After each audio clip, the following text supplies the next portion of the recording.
আসসালামু আলাইকুম। আজকে আমরা চলে আসলাম লালখান না এটা?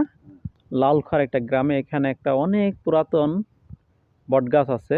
এই বটগাছটার কিছু ভিডিও আপনাদেরকে দেখাচ্ছি। খুব সুন্দর একটা গাছ, চারিদিকে ছিটিয়ে আছে দেখুন। দেখুন এখানে একটা মসজিদও আছে, মসজিদের মাইক লাগানো আছে ৪টা। মাশাআল্লাহ কত সুন্দর এটা লাগতেছে গাছটা।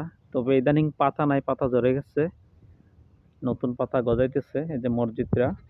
এখানে এক আঙ্কেল আছে, আঙ্কেল থেকে আমরা শুনবো এই গাছটার বয়স কেমন। জি আঙ্কেল, এটার বয়স কেমন? তো বয়স হলো সিএস ম্যাপটার মাঝে গাছটা আছে। জি।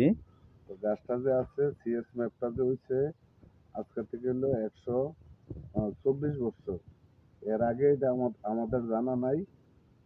তো মনে হয় যে আরো মনে হয় এরকম হইব।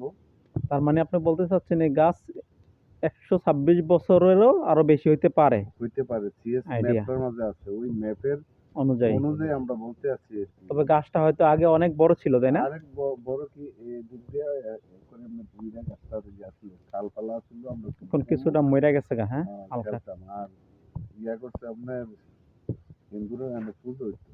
আচ্ছা আচ্ছা, এখানে। এখানে পুজো হইতো এই জায়গাটা। আহ, এখন আর হিন্দু নাইও, পুজো হয় না।